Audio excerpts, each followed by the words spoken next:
अब कथा सुनिए। भूमिर्दृप्त नृपव्याज दैत्यानीकशतायुतैः आक्रांता भूरिभारेण ब्रह्मांडम शरणं ययौ। बड़े भारी घमंडी दर्प से युक्त दृप्त राजा लोग, शिशुपाल, दंतवक्त्र, दुर्योधन, जरासंध, कंस, अघासुर, बकासुर इत्यादि इन असुरों का बोलबाला उन दिनों में बहुत हो गया था। पृथ्वी इनके अत्याचार से घबराकर भारवती होकर के घबरा करके और ब्रह्मा जी की शरण में गई, देवताओं को साथ लेकर के।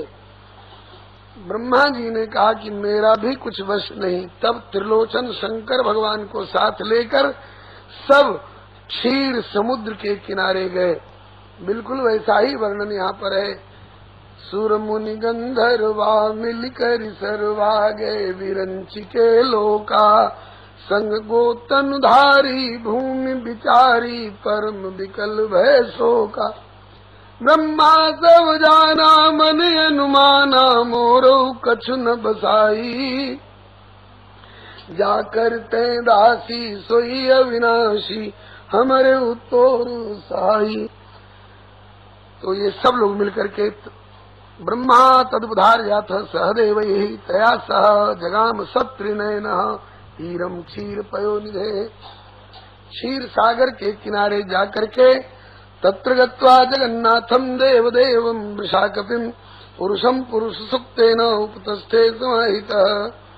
पुरुष सुक्त के द्वारा समाहित चित्त से, हम लोग भी पुरुष सुक्त पाठ करते हैं लेकिन समाहित चित्त से कम लोग पाठ कर पाते हैं। पुरुष सुक्त के द्वारा परम पुरुष परमात्मा को समाहित चित्त से प्रार्थना की। आकाशवाणी हुई, देवताओं डरो नहीं, मैं वसुदेव जी के गृह में अवतार लेकर पृथ्वी का भार दूर करूंगा। यह आकाशवाणी ब्रह्मा जी ने सुनी और देवताओं को बता दिया। वसुदेव गृहे साक्षात भगवान पुरुष पर जनिष्यते तत्प्रियार्थम संभवन्तु सुरस्त्रिय। कोई कोई इसमें पूर्व पक्ष करते हैं, प्रश्न करते हैं कि क्यों जी आकाशवाणी हुई वसुदेव गृहे साक्षात और अवतरित हुए कंस के जेल में। कंस का जेल वसुदेव का घर माना जाएगा। तो कहते हैं कि उस समय जेल में ही रह रहे थे, इसलिए जेल ही उनका घर। और दूसरा भाव आचार्य जनों ने कहा है, न गृहम गृह मित्याहु गृहिणी गृह मुच्यते। वसुदेव जी की गृहिणी जो देवकी है उनके गर्भ से।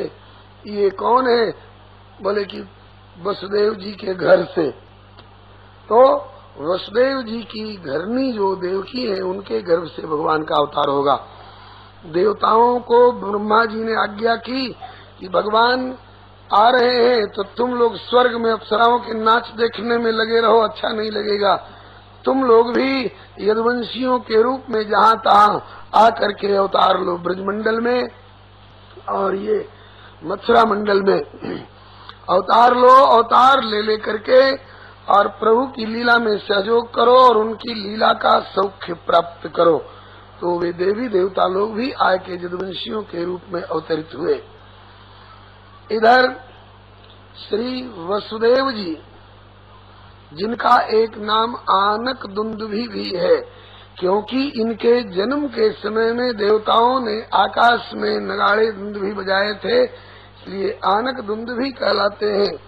वसुदेव जी अपनी पत्नी देवकी को गौना करा करके लिए जा रहे थे और रथ पर बैठी हुई देवकी और वसुदेव अपने इन बहन बहनोई को पहुंचाने के लिए स्वयं उग्रसेन का पुत्र कंस रथ हाँक कर जा रहा था पहुंचाने के लिए। मेरी बहन देवकी मुझे बहुत प्यारी है, मैं अपनी बहन और अपने बहनोई को स्वयं रथ हाँक कर पहुंचाने जाऊंगा। पहले तो खूब प्यार दिखा रहा था और रास्ते में रथ हाँकते समय उसको आकाशवाणी सुनाई पड़ी। पथि प्रग्रहिणम कंसम आभास्याः शरीरवाक् अस्यास्त्वाम् अष्टमो गर्भो हंतायाम बहसे बुध। अरे अज्ञानी कंस, जिस अपनी बहन देवकी को इतने प्यार से रथ हाँक कर पहुंचाने जा रहा है, इसी देवकी के 8वां गर्भ का जो लाल होगा वही तेरा काल होगा, उसी के हाथ से तेरी मृत्यु होगी। ऐसा सुनते ही इस राक्षस का प्यार बैर में बदल गया।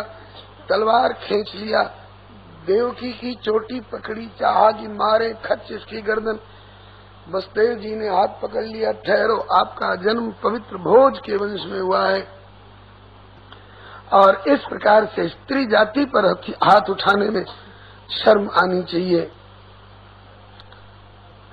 कंस ने कहा कि जब पता चल गया कि इसका 8वां बालक मेरी मृत्यु का कारण होगा तो हम इसी को क्यों नहीं काट दें, न विष का वृक्ष रहेगा न विष का फल फलेगा। वसुदेव जी ने सोचा राक्षस है, मानेगा कि नहीं मानेगा ये तो भविष्य के गर्भ में है, लेकिन मनुष्य को चाहिए कि अपनी मृत्यु को टालने की जितनी संभव कोशिश हो हर कोशिश करनी चाहिए। एक बार फिर कोशिश करके देखो, समझा करके कहा कि देखो जी, इसके प्रथम द्वितीय तृतीय चतुर्थ पंचम खष्ट और सप्तम गर्भ तक से कोई डर नहीं है, केवल अष्टम गर्भ से डर है ना। तो एक अष्टम के लिए के चलते इतनों की हत्या का पाप क्यों अपने सिर पर ले रहे हो? मेरे वचन पर विश्वास है कि नहीं? कहा हाँ, ये तो जानता हूँ कि वसुदेव झूठ नहीं बोलते, सत्यसंध हैं, जो कहते हैं उसको निभाते हैं। तो कहा कि मुझसे वचन ले लो, इसके गर्भ से उत्पन्न होने वाले जितने पुत्र होंगे आपको सौंप दें। कहा कि फिर तो ठीक। होनहार की बात भगवान ने वसुदेव जी के मुख से ये कहवा करके ऐसी माया फैलाई कि कंस राजी हो गया। कहा कि लेकिन मेरे कारागार में रहना होगा। कहा जहाँ रखो, जैसे रखो, रहने तो दो, जीने तो दो। समय पाकर के वसुदेव जी की गृहिणी देवकी जी के प्रथम गर्भ से जो बालक उत्पन्न हुआ, वसुदेव जी ने वचन निभाया, उसे बुलाकर सौंप दिया, ये है तुम्हारी बहन देवकी का प्रथम बालक, चाहे शत्रु समझकर मारो, चाहे अपना बहन का बेटा भांजा समझ करके छोड़ो, क्या ले जाओ, इससे मुझे कोई डर नहीं, ले जाओ। मुझे तो केवल 8वें से डर है, 8वें की खबर ली जाएगी, देखी जाएगी। छोड़ दिया तो भी वसुदेव जी को प्रसन्नता नहीं हुई, क्योंकि राक्षस है, आज छोड़ दिया है कल मार डालेगा, इसलिए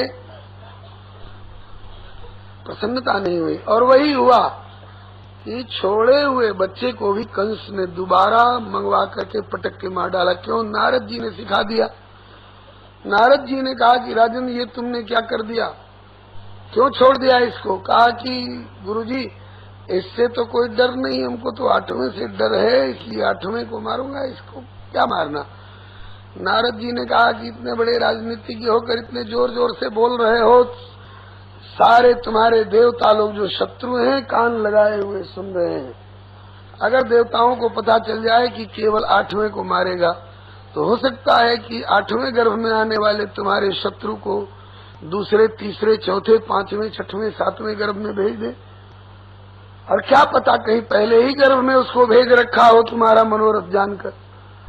कहा गुरुजी ठीक कहते हो, ऐसी सलाह देने वाला तो आज कहीं कोई मिला नहीं, अब तो एक को भी नहीं छोड़ेंगे। सो उस बच्चे को कुछ लोग कहते हैं कि नारद जी ने ऐसी कठोरता क्यों बरती? बोले कठोरता नहीं, दया बरती है। अरे ये कैसी दया? कहा कि कुछ महानुभाव ऐसा कहते हैं कि नारद बाबा ने सोचा जितना जल्दी इस पापी का पाप का घड़ा भरेगा उतनी जल्दी मरेगा। अगर किसी संत का ऐसा उद्गार है तो विरोध नहीं किया जाता, लेकिन श्रीमद् भागवत में जो कारण दिया गया है वो ये है कि ये देवकी के 6 पुत्र जो कंस ने बारी बारी मार डाले, ये ब्रह्मलोक के देवता थे और ब्रह्मा जी की हंसी करी थी, इसलिए ब्रह्मा जी ने इनको श्राप दिया था 3 जन्म के लिए। तो इन्होंने ब्रह्मा जी से प्रार्थना करी कि हे पितामह भूल हो गई, क्षमा करो। बोले कि जन्म तो लेना ही पड़ेगा। बोले जन्म लेना पड़े 3 बार कोई बात नहीं, लेकिन ज्यादा दिन तक संसार में अटके भटके रहने देना नहीं। इसीलिए ब्रह्मा जी ने उनको वचन दिया था और वे चाहते थे कि जल्दी हमारा छुटकारा हो जाए। इसीलिए नारद जी को भेजकर ब्रह्मा जी ने ये प्रबंध कराया था। क्रम क्रम से देवकी के 6 गर्भ तक के बालक कंस ने मार डाले। 7वें गर्भ में श्री बलराम जी आए जो शेषावतार हैं। पिछले अवतार में रामावतार में ये छोटे भाई बने थे लक्ष्मण, और प्रभु की सेवा खूब की थी।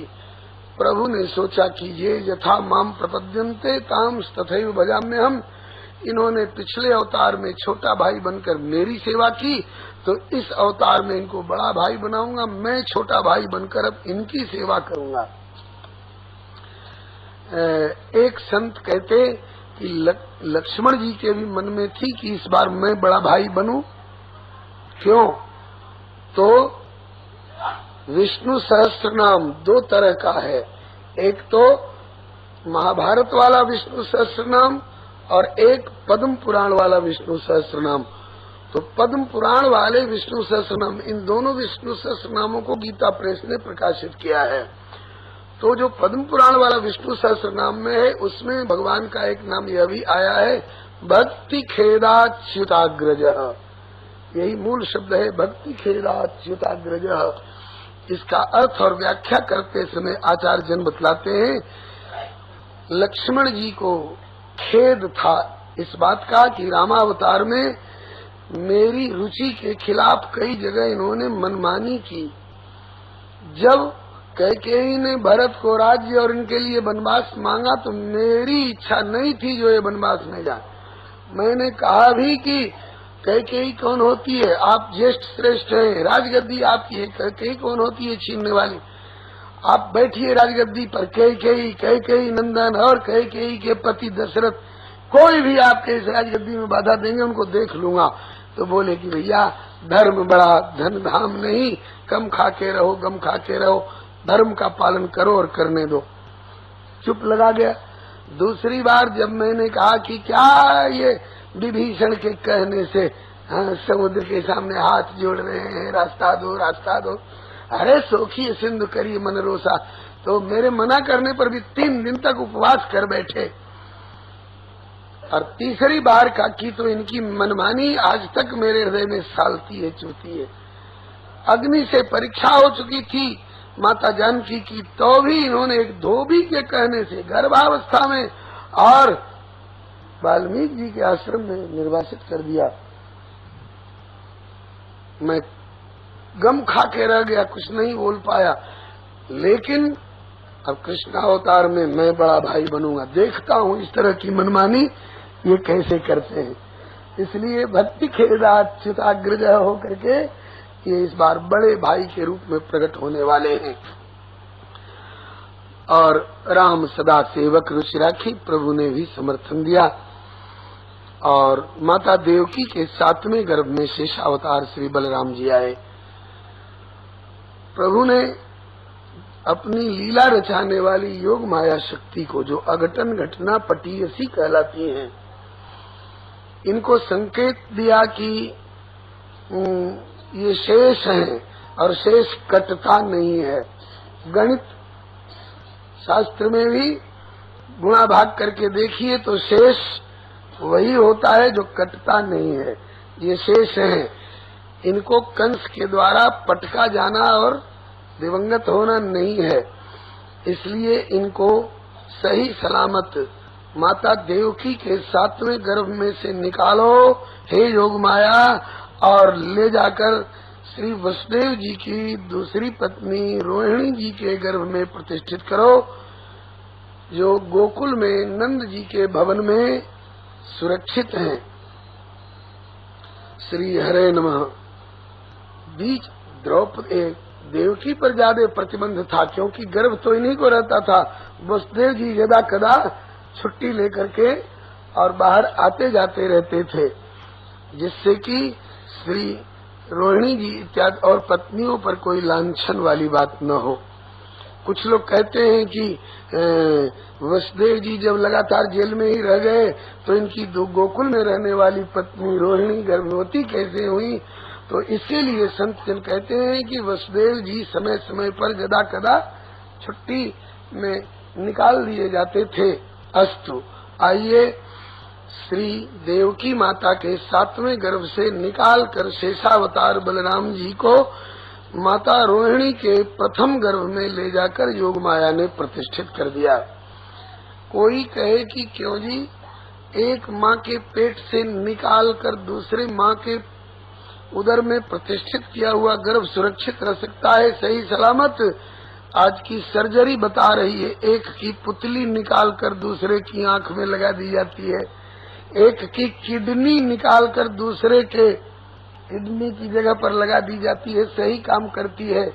ये डॉक्टरों को बुद्धि कहाँ से मिली? उसी अघटन घटना पटीसी योग माया के द्वारा दी हुई ये बुद्धि और क्षमता है। योग माया के लिए यह असंभव नहीं था। श्री बलराम जी माता देवकी के 7वें गर्भ से निकाले जाकर के और रोहिणी जी के प्रथम गर्भ में प्रतिष्ठित हुए। इस प्रकार से एक ही बलराम जी दो माताओं के गर्भ से कहे जाते हैं, देवकी के 7वें गर्भ से और रोहिणी के प्रथम गर्भ से। बलराम जी भादो महीना के शुक्ल पक्ष की छठ के दिन प्रकट हुए, इसलिए आज भी वह भादो सुदी छठ बलदेव छठ के रूप में जयंती के रूप में मनाई जाती है। बोलिए श्री दाऊ जी महाराज की जय। और अब माता देवकी के 8वें गर्भ में भगवान श्री कृष्ण पधारे।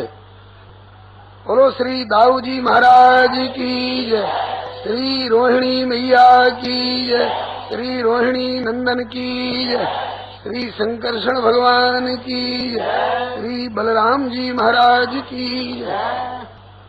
अब माता देवकी के 8वें गर्भ में श्री कृष्ण भगवान पधारे।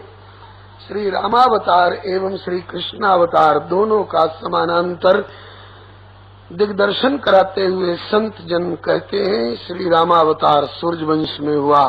सूर्य नारायण ने अपने को कृतार्थ माना, चंद्रमा तरसने लग गए, क्या प्रभु मेरे ऊपर कृपा नहीं होगी? कहा घबराओ नहीं, यदि तुम्हारा मनोरथ है तो अगला अवतार चंद्रवंश में लूंगा। श्री रामावतार ऋतुराज बसंत ऋतु में, चैत और बैसाख का महीना बसंत ऋतु का है, तो चैत्र शुक्ल नवमी में श्री रामावतार हुआ। ऋतुराज ने अपने को कृतार्थ माना। ऋतुओं में गई गुजरी बरसात तरसने लग गई, क्या प्रभु राजा पर ही कृपा करोगे, प्रजा पर कृपा नहीं करोगे? कहा कि घबराओ नहीं, अगर चाहती हो तो अगला अवतार मध्य बरसात में होगा। श्री रामावतार शुक्ल पक्ष में हुआ तो कृष्ण पक्ष तरसने लगा।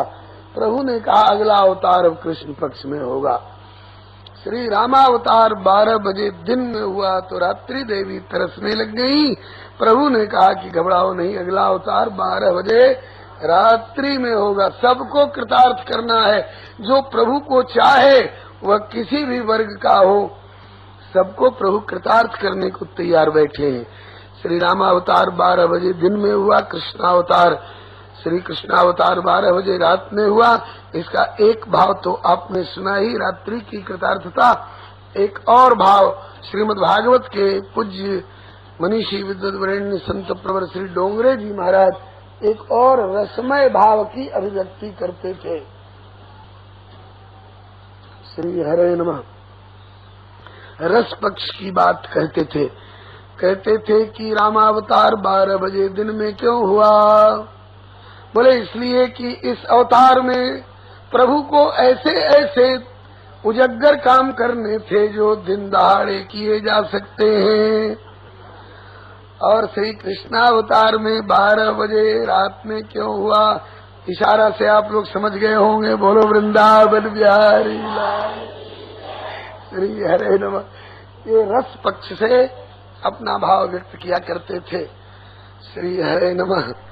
इस अवतार में तो मुखर मधीरम त्यज मंजीरम रिपुमिव केलि सुलोलम चल सखी कुंजम सतिमिर कुंजम शीलय नील निचोलम इत्यादि। श्री रामावतार नवमी तिथि में हुआ। नवमी को ब्रह्मवाचक पूर्णांक कहा गया है, जो त्योकाल एक रस रही। 9 जो है ना, ये ब्रह्मवाचक अंक है, तो ये सदा एक रस रहता है। कैसे? दुगना तिगुना कितना गुना कर लीजिए, 9 ज्यों का त्यों रहेगा। 9 इकाई 9 तो है ही, 9 दूनी 18 में कौन कौन अंक आ गए? 1 और 8 दोनों को जोड़ दीजिए तो 9। 9 तिया 27 में 2 और 7 9, 9 चौके 36, 3 6 9, 9 पचे 45, 4 5 9, 9 छक्का 54, 5 4 9, 9 7 63, 6 3 9, 9 8 72, 7 2 9, 9 9 81, 8 1 9, 9 दहाई 90, 9 0 9, 9 ज्यों का त्यों, ज्यों त्यों काल एक रस रही। महिमा निगम नेति कही, ये ब्रह्म का लक्षण है, ब्रह्मवाचक अंक है, पूर्णांक है। अंक गणित में भी अणोरणीयान और महतो महियान 2 तरह के अंक हैं। अणोरणीयान अंक 1 है, ये भी ब्रह्मवाचक है, और महतो महियान अंक 9 है, यह भी ब्रह्मवाचक है। तो रामनवमी से, रामावतार से ब्रह्मवाचक अंक 9 तो कृतार्थ हो गया। अब बेचारी प्रकृतिवाचक अंक अष्टमी तरस गई। 8 प्रकृतिवाचक अंक है। भूमि रापो नलो वायु खम मनो बुद्धिरेव च अहंकार में भिन्ना प्रकृति ही अष्टधा। प्रकृति वाचक अंक 8 है। इसको जितना गुणा करो उतना और घटती जाती है। 8 को दुगना कर दो तो 8 दूनी 16, 1 और 6 मिलके 7 ही रह गया। श्री हरे नमः। और 8 तिया 24 में 2 और 4 मिलके 1 और कम हो गया। ऐसे क्रम क्रम घटती जाती है जितना गुणा करो। तो जब रामावतार से 9 का अंक ने अपने को कृतार्थ माना, तो प्रकृतिवाचक अंक 8 तरसने लगा। क्या प्रभु, मुझ प्रकृतिवाचक अंक पर कृपा नहीं करोगे? प्रभु ने कहा, घबराओ नहीं, यदि चाहती हो तो अगला अवतार अब अष्टमी तिथि में होगा। 8 को 2 तरह से कृतार्थ किया। 8 अष्टमी तिथि भी होगी और गर्भ की संख्या भी 8 की होगी। 8वां गर्भ होगा। 8वां गर्भ में भगवान श्री कृष्ण पधारे। ब्रह्मा जी इत्यादि समझ गए कि इस बार देवकी के उदर में साक्षात भगवान आए हैं। कंस भी समझ गया है, क्योंकि देवकी में इस बार इतना तेज निखर रहा है, बिखर रहा है कि उस देवकी की ओर देखने की मेरी हिम्मत नहीं पड़ती। देवकी को देखकर कलेजा कांप जाता था कंस का। कहा कि इस बार के गर्भस्थ बालक पर विशेष तैनाती चाहिए। ऐसा न सूचित हो कि 7वें गर्भ की तरह गर्भ नष्ट हो गया, गर्भपात हो गया। गर्भपात नहीं हुआ था, केवल हल्ला मचा था कि देवकी का 7वां गर्भ नष्ट हो गया। वे तो बलराम जी के रूप में सुरक्षित गोकुल में खेल रहे थे। तो कहीं इस गर्भ को और गर्भस्थ बालक को इधर उधर न करने पावे, इसलिए राक्षसों खूब तैनाती से पहरा दो। ठीक है, पहरा दो, ठाकुर जी को तो सब जुक्ति मालूम है। सो देवताओं को पता चला। देवताओं ने आकर के भगवान की स्तुति की। सत्य व्रतम सत्य परम त्रिसत्यम सत्य योनिम नेतम सत्य सत्य सत्यमृत सत्य नेत्रम सत्यात्मकम त्वाम शरणम प्रपन्ना। हे परम सत्य स्वरूप, सत्य के आधार, हे परमात्मा, आपके लिए नमस्कार है। देवताओं ने बहुत बहुत तरह से प्रार्थना की। उधर प्रार्थना कर रहे थे सुररत्न अनेक, इधर देव की मातु ने स्वप्न निहारा एक। भादों की कृष्ण अष्टमी थी जो जन्माष्टमी कहती है। अब भी श्री कृष्ण जयंती वो घर घर में मानी जाती है। बुधवार और था वृषभोदय, रजनीपति उच्च क्षेत्री था। शुभ ग्रह थे धर्म स्थानापन, सुस्थिर नक्षत्र रोहिणी था। बादल अपना दल बांध बांध, हमको तो लगता है कि आज इसीलिए बादल जोर लगा रहे हैं। आज श्याम सुंदर के प्राकट्य की सूचना कल ही कर दी गई थी ना, इसलिए बादल कहते हैं कि आज हम पीछा नहीं छोड़े। बादल अपना दल बांध बांध नभ पर धुंध भी बजाते थे। मानो घनश्याम आगमन का घनश्याम संदेश सुनाते थे। उस काली और अर्धनिश में जब सारा जगत सो रहा था, दोनों तरह से, आधी रात का समय था इसलिए शरीर वाली निद्रा में भी सो रहा था और मोह निशा सब सोव निहारा, दो तरह से।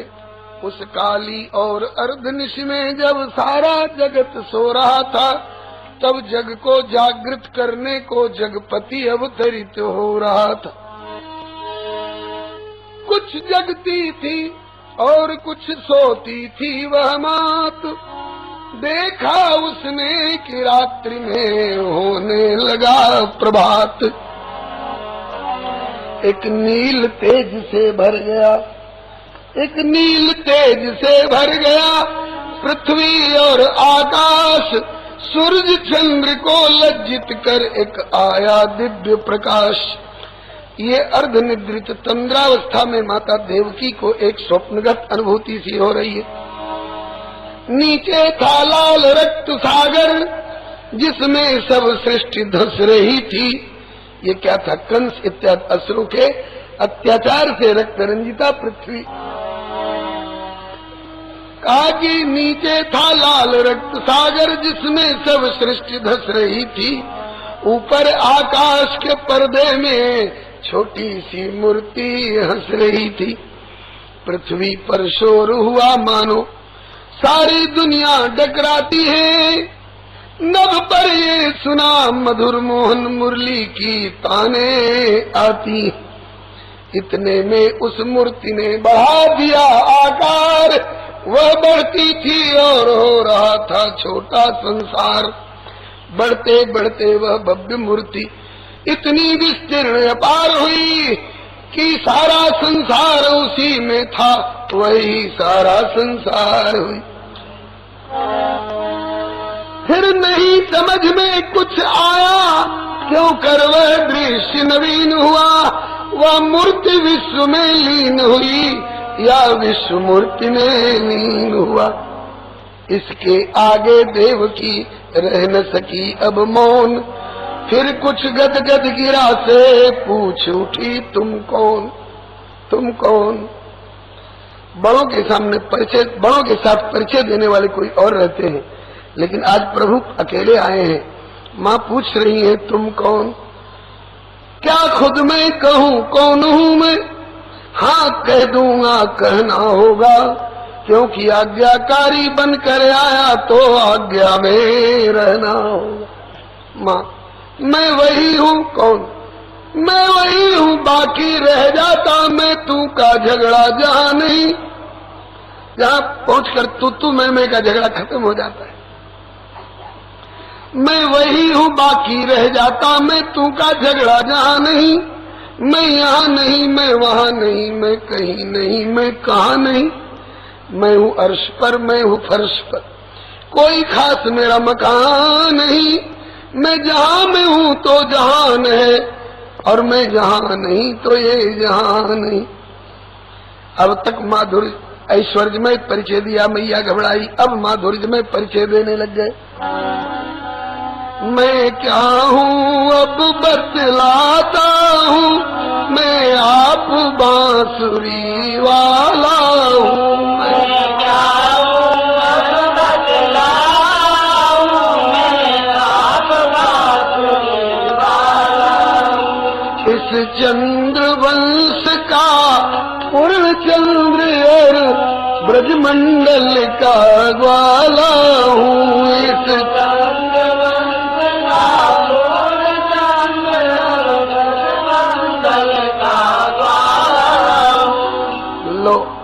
बांसुरी वाला का नाम आया तो बांसुरी वाले भी बांसुरी लेके तैयार बैठे, लेकिन अभी ठिठक रहे हैं। क्यों ठिठक रहे हैं? कि अभी प्रभु जेल में, अभी बंसी बजेगी तो कहीं कंस को पता न चल जाए। बढ़िया जब गोकुल में आ जाए तब देखी जाएगी।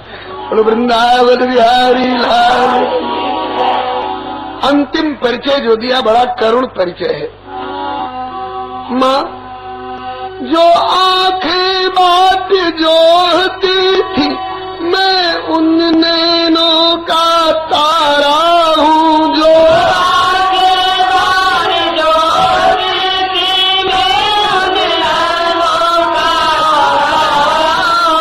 है कारागृह की तपस्विनी, मैं अष्टम लाल तुम्हारा हूँ। हे कारागृह की तपस्विनी, मैं अष्टम लाल तुम्हारा हूँ। हे कारागृह की तपस्विनी, मैं अष्टम लाल तुम्हारा हूँ। तपस्विनी मैं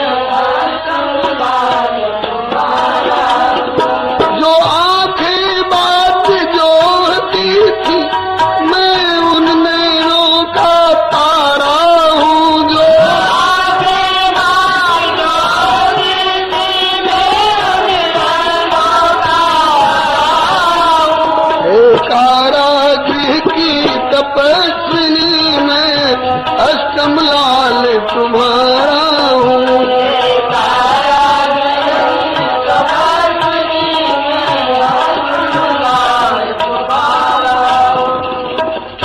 पूर्ण हो गया, पूर्ण हो गया इस तरह वह सुख स्वप्न अनेक।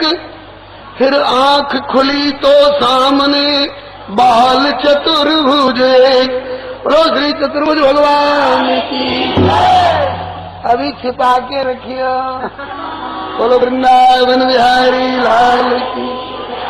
आज आंदे हो लेकिन पर्दा अभी मत खोलियो। हाँ, अभी मथुरा में गोकुल में चले तब पर्दा खोल लियो।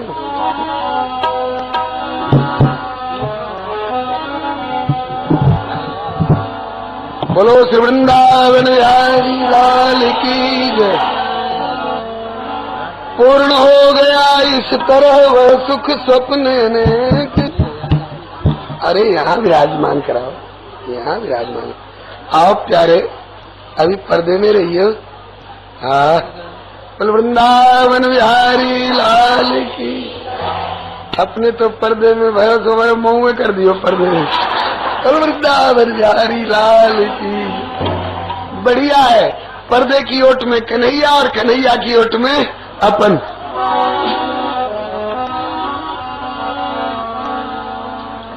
अब ध्यान दीजिए, पूर्ण हो गया इस तरह वह सुख स्वप्न अनेक।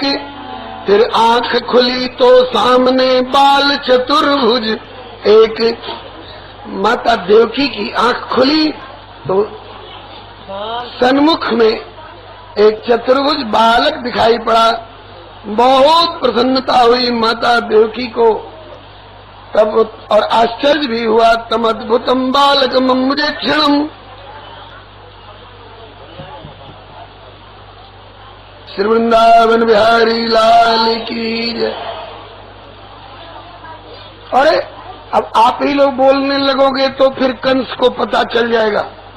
हाँ, अभी ज्यादा हल्ला गुल्ला मत करो। या देवी सर्वभूतेषु शांति रूपेण संस्थिता, नमस्तस्यै नमस्तस्यै नमस्तस्यै नमो नमः। अभी छिपाओ, प्रभु को छिपाओ, हल्ला गुल्ला मत करो। अरे अभी बात कर रही, हम कहे चुप रहो, तुम लोग बात कर रही होगी। कथा को आगे बढ़ने दो। श्री हरे नमः। बंधुओं, वसुदेव जी के ऊपर संदेह किया जा सकता है कि सत्यसंध, सत्यवादी कहला करके जो कहते हैं उसे निभाते हैं, ऐसे कहला करके भी 8वां बालक छिपा क्यों लिया? तो कहते हैं कि देवकी के गर्भ से पैदा होने वाले बच्चों को देने का वादा किया था, और ये पैदा होने वाले नहीं हैं, ये प्रकट होने वाले हैं। और कहाँ से प्रकट होने वाले हैं वो भी एक रहस्य की बात है। देखने में लगता है कुछ और बात है कुछ और। कैसे?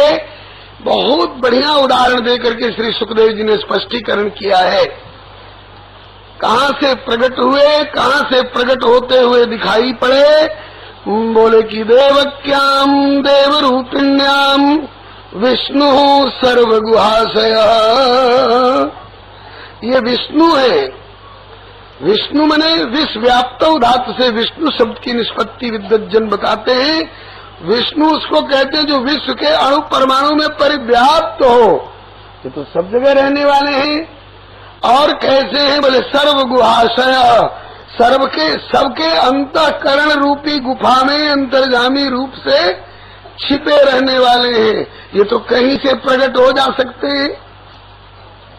अच्छा, तो प्रकट हुए, विष्णु प्रकट हुए, सर्वगुहाशय विष्णु प्रकट हुए। और कैसे प्रकट हुए बोले देवक्याम देवरूपिण्याम विष्णु सर्वगुहाशय आविरासीद यथा प्राच्याम दिशिंदुरिव पुष्कल। आपने पूर्णिमा के दिन संध्या समय में चंद्रमा को उदय हुए कभी देखा है? वो कहां से प्रकट होते ही किसी के पेट से प्रकट होते हैं या वो क्षितिज पर, क्षितिज कहते हैं जहां आकाश और धरती मिलते हुए दिखाई पड़ते। क्षितिज नाम का कोई खास स्थान हो तो बताइए। हमारी दृष्टि में ऐसा लगता है कि वहां पर धरती और आकाश मिल रहे हैं। क्षितिज ना कोई पार्टिकुलर स्पॉट नहीं है, खास स्थान नहीं है। तो क्षितिज प्रकट हुए दिखाई पड़े, लगता है कि वो देखो वो चंद्रमा वो निकले कांट पेड़ों के झुरमुट में से। यहां से देखोगे तो पेड़ों के झुरमुट में से प्रकट होते दिखाई पड़ेंगे। और कन्याकुमारी तीर्थ में स्वामी विवेकानंद का भवन स्मारक है। उसके पृष्ठभाग में एक शिला है जो समुद्र की ओर निकली हुई है। उसके बाद कोई घर मकान पेड़ पौधा कुछ नहीं, समुद्र ही समुद्र है। वहां ले जाकर पंडा लोग सवेरे दिखाते हैं, देखिए देखिए सूर्य नारायण कहां से निकल रहे हैं बोले समुद्र के पानी में से निकल रहे हैं।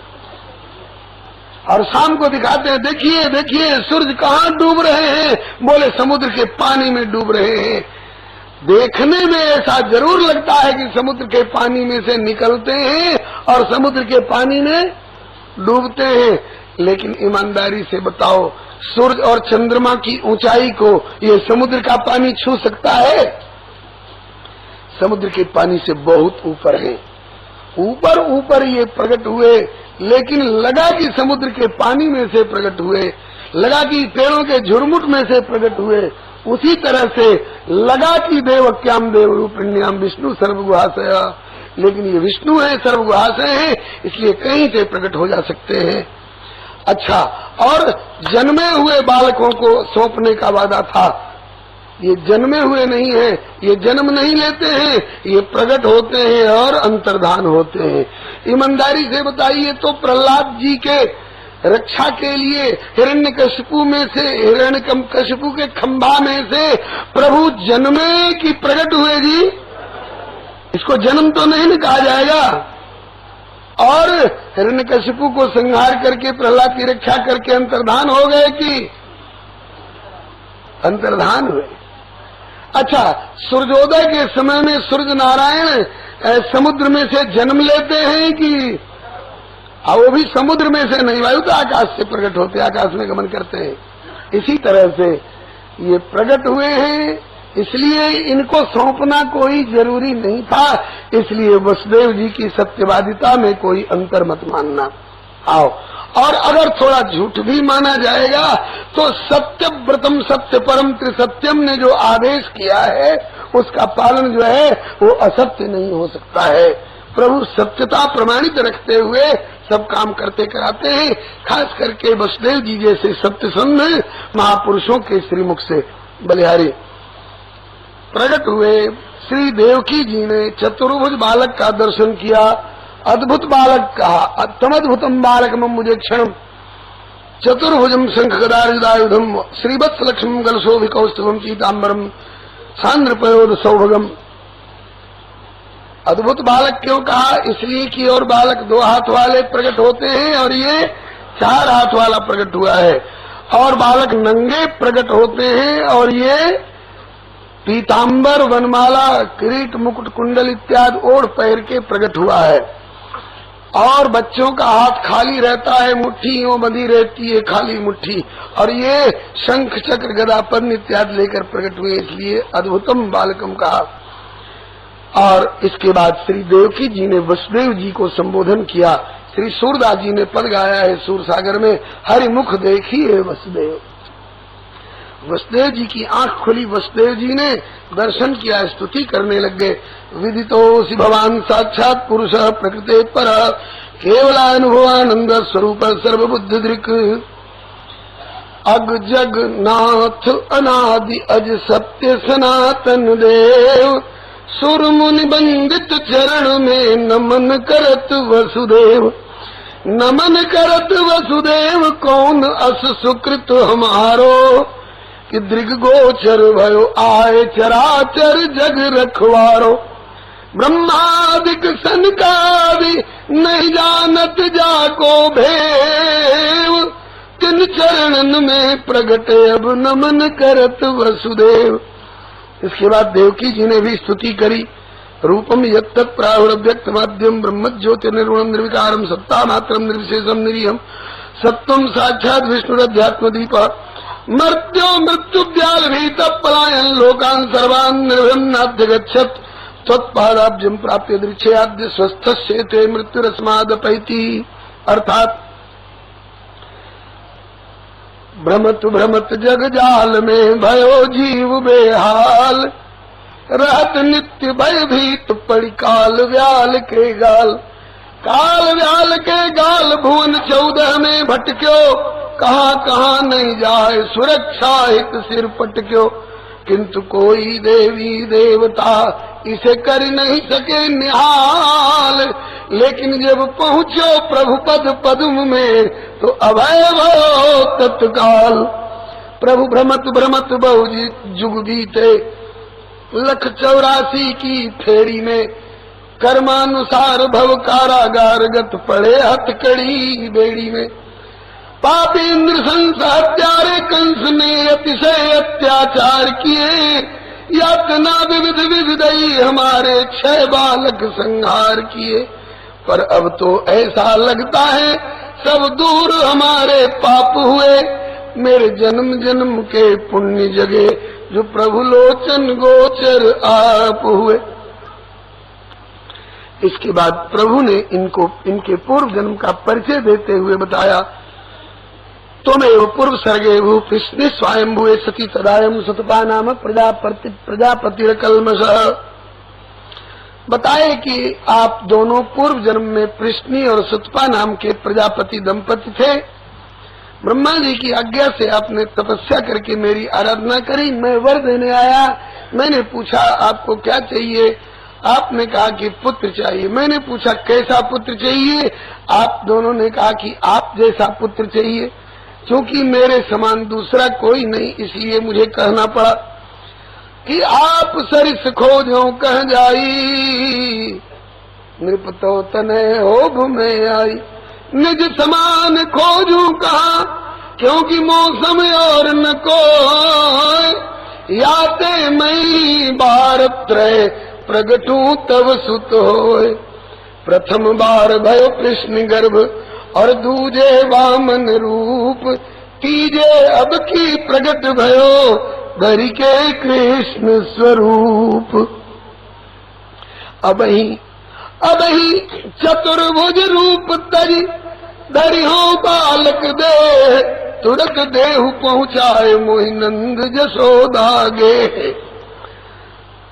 अभी मैं तुरत का जन्म हुआ बालक रूप हो जाऊंगा और मुझे आप गोकुल पहुंचा दे। कंस को दिखाने के लिए मेरी योग माया जो कन्या के रूप में प्रकट मिलेगी यशोदा जी के प्रेम पर उन्हें लाकर दिखा देना कंस को। कभी कभी पुत्र भाव से और कभी कभी परमात्मा भाव से मेरा स्मरण करके आप लोग परम गति को अंत में प्राप्त होगे मेरे चरणारविंद को। ऐसा समझा करके चुप्त्वासी धरिस्तुष्णिम भगवान आत्माया पित्रो संपश्चितो सद्यो बभूव प्राकृत शिशु। तुरंत के जन्म हुए बालक सरीखे हो गए। प्रभु आज्ञा अनुसार वसुदेव जी लेकर के चल पड़े। धन्य महीना भाद्र कृष्ण नक्षत्र रोहिणी धन्या, धन्या तिथि अष्टमी अंधेरी रात मोहिनी धन्या। धन्य पिता वसुदेव और भई धन्य देव की मैया, जाको सुत कहलायो त्रिभुवन मोहन कृष्ण कन्हैया। और धन्य भय तो क्या जी, धन्य कंस का बंदी गृह, धन कंस का जेल भी धन्य हो गया। धन्य कंस का बंदी गृह और धन्य भई मथुरा नगरी, धन्य किनारा कालिंदी का जहाँ लियो अवतार हरि। गोकुल धन्य धन्य गोवर्धन धन्य सकल ब्रजवासी, नारायण जन सकल धन्य जय प्रभु पद रेणु उपासी। वृंदावन बिहारी लाल की, श्री कृष्ण बलदेव की जय। अभी हलचल और कोई हरकत मत करिएगा, केवल वाणी से दोहराइएगा। प्रगटे हैं कुंवर कन्हाई, सखी बजत बधाई। प्रगटे हैं कुंवर कन्हाई, सखी बजत बधाई। श्याम जलद तनु कमल नयन छवि, श्याम सभी भक्तन को सुखदाई। आप कट गई थी तो लीला हो गई। हाँ, सचमुच में ठाकुर ने सोचा कि प्रकाश में क्यों, अंधेरे में चलो। बोलो वृंदावन बिहारी लाल की।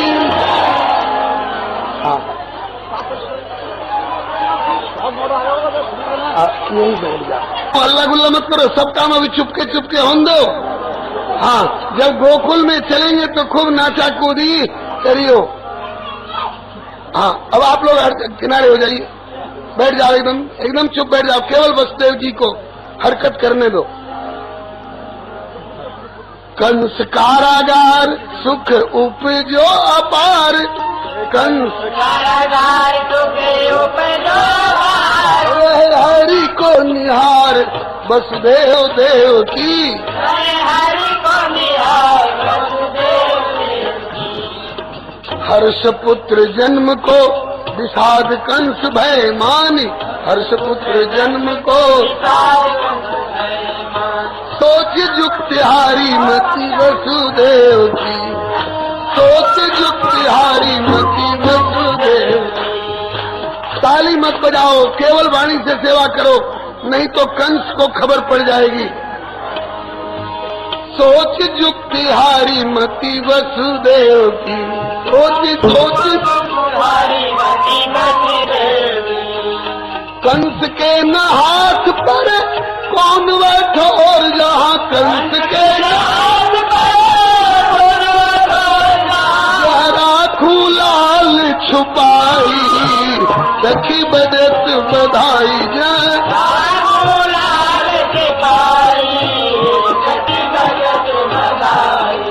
हरि ने बतायो, हरि ने बतायो सोच मन में न लाओ, बतायो सोच मन में न लाओ। नंद के पहुँचाओ मोही आज ही की रात, नंद के पहुँचाओ मोही आज ही की रात। कन्या यशोदा की लाए बेहू कंस को दिखाए, कन्या यशोदा की लाए बेहू कंस को दिखाए। भेद रखोगे छुपाए तो बनेगी सारी बात, भेद रखोगे छुपाए तो बनेगी सारी बात।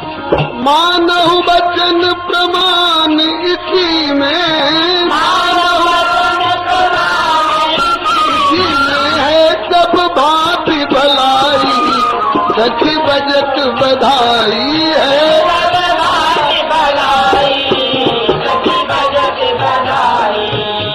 प्रगटे है कुंवर कन्हाई, सखी बजट बधाई। प्रगटे है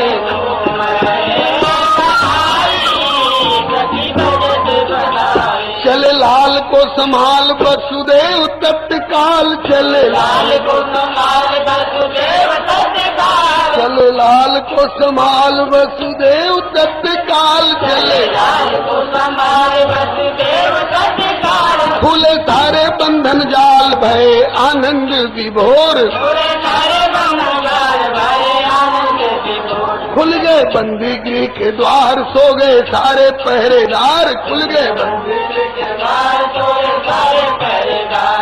नहीं देखी संहार ऐसी माया की झकोर, नहीं देखी संहार ऐसी माया की झकोर। घोर अंधेरी रात हाथ भी, घोर अंधेरी रात हाथ भी नहीं पड़े दिखलाई, सखी बजट बधाई नहीं पड़े दिखलाई, सखी बजट बधाई। प्रगटे कुंवर कन्हाई, सखी बजट बधाई, प्रगटे कुंवर कन्हाई, सखी बजट बधाई। इस प्रकार से अभी ठहरो, अभी ठहरो। हाँ, कथा का स्वरूप मत बिगाड़ो, अभी गोकुल में नहीं पहुंचे हैं, अभी रास्ते में हैं, अभी बैठे ठहरो, अभी कोई आगे नहीं बढ़ेंगे। मैं पहले कह चुका हूं कि इशारा दूंगा, अभी कोई हरकत मत करिए, अभी रास्ते में हैं, जमुना भी पार नहीं किए। हाँ, अभी ठहरिए, जब गोकुल में आ जाएंगे और जब बधाई वाली बात गोकुल की होगी तब भले आप लोग आइएगा आगे। आए जमुना जी के तीर देखी बाढ़ो अति नीर, आए जमुना जी के तीर देखी बाढ़ो अति नीर, वसुदेव जी अधीर कैसे जाऊं पल्ली पार, वसुदेव जी अधीर कैसे जाऊं पल्ली पार। एक तो भादो की जमुना वैसे चढ़ी हुई और देखा कि प्रभु आ रहे हैं। यमुना जी सूर्य नारायण की बेटी हैं, आज तक अपना ब्याह नहीं कराया, क्यों? प्रतिज्ञा है कि बरूंगी तो परमात्मा को पति रूप में। इसके पहले अवतार तो बहुत हुए, नरसिंह अवतार में जब लक्ष्मी जी ही भाग चली तो जमुना जी की हिम्मत क्या जो नरसिंह अवतार को वर्ण कर ले। वामन अवतार में छोटे से बौना को कौन दुल्हा बनाएगी, परशुराम अवतार में फरसा और इनकी भौं देख करके ही घबरा जाते। हाँ, एक अवतार हुआ ब्याह के जो रामा अवतार, लेकिन लाचारी पड़ गई। जिस सूर्य नारायण की बेटी यमुना जी, उसी सूर्य वंश में राम जी का अवतार हो गया। अभी भी वर और कन्या का गोत्र एक नहीं रखा जाता है, बचाया जाता है। हाँ, इस अवतार में जोड़ी बढ़िया रहेगी, सूर्य वंश की बेटी और चंद्र वंश के लाला बलिहारी। हाँ, तो पहचान में आ गए तो अभी दूल्हा बनने लायक तो नहीं है, लल्ला है, मुन्ना है, अभी दूल्हा बनने लायक तो नहीं है। दूल्हा बनने लायक तब होंगे जब द्वारका में द्वारकाधीश कहलाएंगे। हाँ, थोड़ा रो लेने दीजिए, अभी शोभा है। बोलो वृंदावन बिहारी लाल, उतार दीजिए। बोलो वृंदावन बिहारी लाल की जय। हाँ, आइए। यमुना जी ने सोचा कि जब दूल्हा बनेंगे, जब बनेंगे, अभी पहचान में आ गए, इन्हीं की गोद में जोड़ी, अभी कम से कम पहचान में आ गए तो चरण तो छू लूं। तो चरण छूने के लिए यमुना जी लपकी। वसुदेव जी को मालूम होता कि चरण छूने के लिए बढ़ रही हैं।